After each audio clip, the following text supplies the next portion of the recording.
Bismillahirrahmanirrahim. Assalamu alaikum. Our today's topic is about past continuous tense. Now let's dive in a topic. Identification of past continuous tense.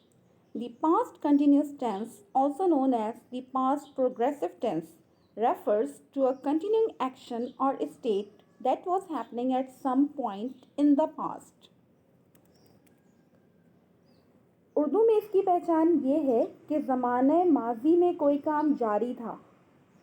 मसलन हम किताबें पढ़ रहे थे या वो मैच देख रहे थे। यानी उर्दू में अगर हम इसकी ट्रांसलेशन करेंगे तो हम ये देखेंगे कि अगर कोई काम पहले हो रहा था, जैसे हम खेल रहे थे या हम किताबें पढ़ रहे थे, तो वो टेंस पास्ट कंटिन्यूस टेंस होगा। Now structure of past continuous tense. Subject plus helping verb plus first form of verb with ing plus object. यानी इसमें देखिए, इसके ट्रांसलेशन के लिए सबसे पहले हम सब्जेक्ट लिखेंगे, फिर हम हेल्पिंग वर्ब यूज़ करेंगे, फिर हम वर्ब की फर्स्ट फॉर्म के साथ ing यूज़ करेंगे। जैसे गो है तो गोइंग हो जाएगा, या प्रे है तो प्रेइंग हो जाएगा, और उसके बाद हम ऑब्जेक्ट लिखेंगे। Now use of helping verb. If subject is you, we, they or plural, helping verb were will be used. देखिए, अगर हमारा सब्जेक्ट you, we, they या कोई प्लूरल है, ठीक है, यानी एक से ज़्यादा लोग काम कर रहे हैं, सब्जेक्ट में हमारे एक से ज़्यादा लोग हैं, प्लूरल है, तो हम वहाँ पर हम हेल्पिंग वर्ब वर यूज़ करेंगे। If subject is I, he, she, it और third person singular, helping verb was will be used. अगर हमारा subject I, he, she, it या कोई थर्ड पर्सन सिंगुलर है, जैसे कोई एक ही बंदा काम कर रहा है, एक ही बंदा है सब्जेक्ट में, तो वहाँ पर हम हेल्पिंग वर्ब was यूज़ करेंगे। फॉर एग्जाम्पल, वो अखबार पढ़ रहा था। अब देखिए, वो एक लड़का है जो अखबार पढ़ रहा था, तो है हमारी ट्रांसलेशन ये होगी, he was reading newspaper. Subject, helping verb, first form of verb with ing and object. He was reading newspaper. मैं खाना बना रही थी। आई was cooking food. Subject I, ठीक है, आई के साथ हेल्पिंग वर्ब यूज़ करेंगे हम was, first form of verb with ing and object. I was cooking food. 9 बजे तुम खाना खा रहे थे। At 9 o'clock you were eating dinner. तुम खाना खा रहे थे, यू वर ईटिंग डिनर। अब 9 बजे तुम खाना खा रहे थे, एट 9 o'clock, ठीक है, यू वर ईटिंग डिनर। हम इसको यूँ भी लिख सकते हैं, you were eating dinner eight 9 o'clock। यानी you subject, helping verb, first form of verb with ing and object, ठीक है, you were eating dinner eight 9 o'clock, या हम इसको यूँ भी लिख सकते हैं, at 9 o'clock you were eating dinner. हर रोज सूरज चमक रहा था। The sun was shining every day. The sun subject was, first form of verb with ing every day, यानी हर रोज चमक रहा था सूरज। The sun was shining every day. वो घास काट रहा था। He was cutting the grass. लोग सड़क की जानिब भाग रहे थे। People were running towards the road.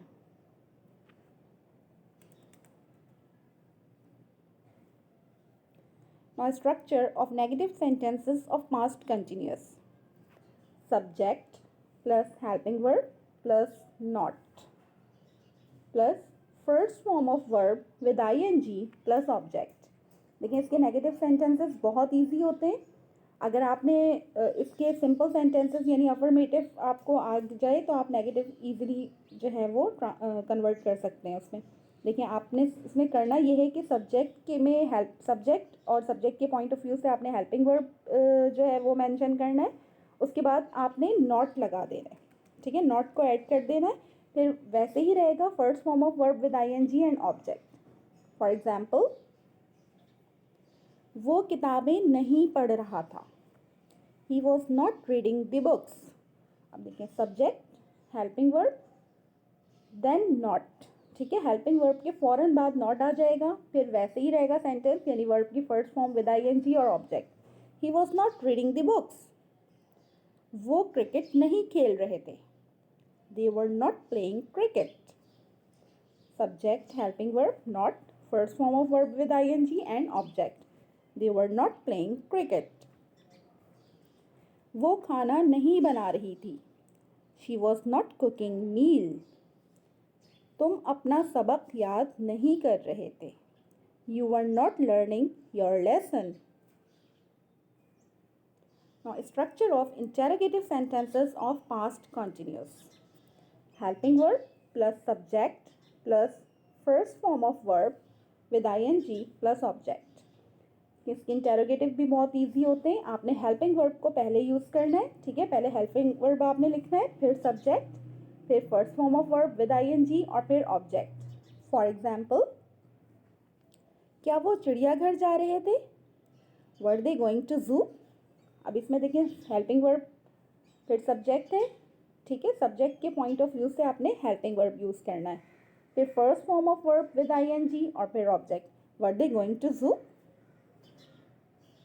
क्या वो सड़क पर चल रहा था, was he walking on the road.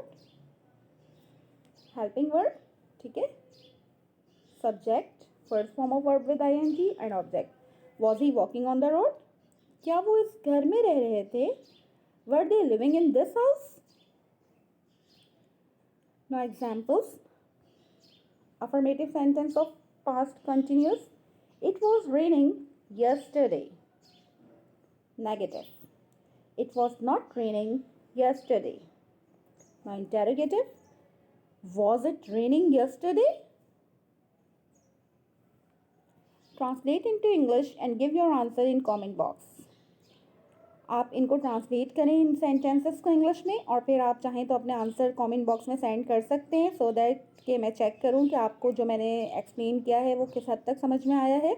और अगर आप चाहें तो इनके नेगेटिव और इंटेरोगेटिव सेंटेंसेस भी जो हैं वो आप इसको वो भी बनाएं।